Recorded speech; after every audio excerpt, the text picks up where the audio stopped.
Hello, common people, this is Agumunga Reviews and I am your lovely host, Pepsi. I was so disappointed in the last week's Bigfoot movie, so I had to go and watch another that may save the legend. Dawn of the Beast is a 2021 American horror film written by Anna Shields and directed by Bruce Wemble. We start this movie by following a couple in a house, where a woman marvels her new greenstone necklace that she got from her husband. Suddenly hell breaks loose as she is dragged into the woods by some creature, while ominous glowing eyes in the dark follow along. Man is left on the ground hurt and screaming after his love. I am going to talk about this movie as a whole, so spoiler alert goes here. And if you want, you can go watch this before me, because I'll wait you right here.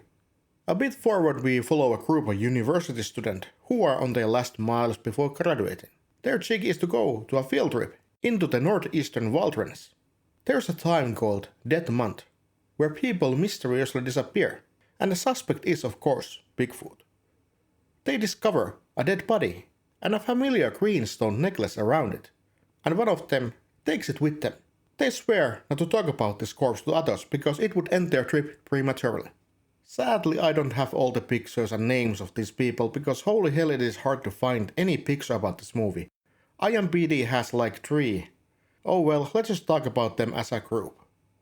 In this movie we have a lot of more Bigfoot than the last week. And it actually does stuff. But that's not all. This movie is actually a monster jamboree with a Wendigo itself, who hypnotizes people and turns them into these monsters.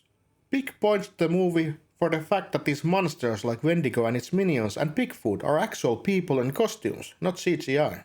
Movie wanted to chase some Evil Dead vibes, but didn't quite pass the bar. As Evil Dead is a classical horror movie and this was just felt like an imitation of some sort. In this group, we had one that was a Bigfoot nerd and believed in these urban mysteries and was quite forgotten to be honest. He just disappeared at one point and then just popped out somewhere else. He collaborated with the professor they were with, who was a bit alcoholic and kind of freak. The vibes were okay, some action mixed with horror played around the folklore monsters, but nothing new. The Wendigo and Bigfoot had a showdown at the end, where Bigfoot thrashed its minions around.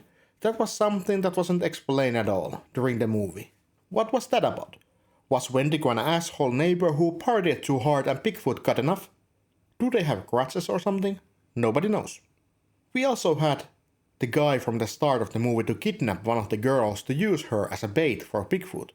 Apparently he wanted revenge, but was found by the golems of Wendigo before he could execute anything, and yeah, that was a quite short story of him. This dude pops up as a minion later but with their human figure intact for some reason.